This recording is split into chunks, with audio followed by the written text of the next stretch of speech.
देखिए, अगर आपके शरीर की गंदगी साफ नहीं हो रही है तो आप लाख अच्छे से अच्छे चीजों को खा लीजिए, उसका फायदा आपको मिल ही नहीं सकता। और जैसे ही आपके शरीर की गंदगी साफ होती है, आपका पाचन तंत्र बहुत तेजी से काम करने लगता है। शरीर के अंदर पहले से ज्यादा ताकत महसूस होने के साथ साथ चेहरा साफ होने लगता है। वजन बढ़ाना और घटाना आसान हो जाता है। पिंपल, दाग धब्बे, एक्ने जितने भी कुछ हैं वो सब कुछ ठीक होने लगते हैं और कई सारी गंभीर बीमारियों का होने का खतरा जड़ से खत्म हो जाता है। तो हम लोग सबसे पहले बात करते हैं कि हमारे शरीर के अंदर गंदगी जमा कैसे होती है। तो देखिए, हम लोग जो भी खाते हैं वो आहार नली से होकर पेट में पहुंचता है, जहां खाना टूटने के बाद छोटी आंत में जाती है, जो कि बाद में मल के रूप में हमारी बॉडी से बाहर चली जाती है। लेकिन इस प्रक्रिया में सबसे ज्यादा गंदगी हमारे आंत में ही जमा होती है। अगर हम लोग अपने आंत को जूम कर कर देखें तो वो कुछ इस तरह का दिखाई देता है, जिसमें उंगली की तरह दिखने वाली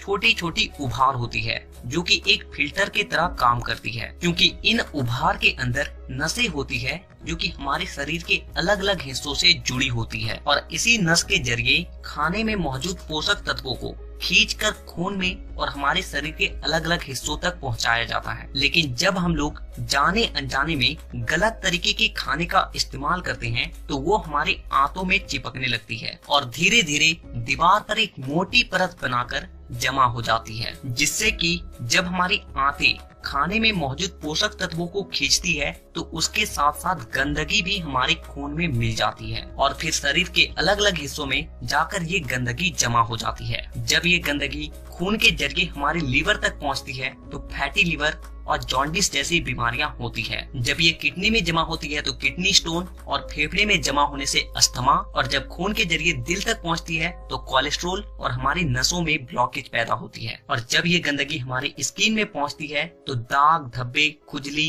एक्ने, पिंपल जितने भी इस तरह की समस्या हैं सब होने लगती है। और इतना ही नहीं, जब ये गंदा खून हमारे पूरे शरीर में फैलता है तो हमारे शरीर का जो हार्मोन का संतुलन है वो भी बिगड़ने लगता है और जिससे कि हमें और भी जानलेवा बीमारियां होने की खतरा बढ़ जाती है, यहाँ तक कि कैंसर भी। बस आप इतना समझ लीजिए कि शरीर में हर छोटी से छोटी बीमारी और बड़ी से बड़ी बीमारी शरीर के अंदर गंदगी जमा होने की वजह से ही होती है।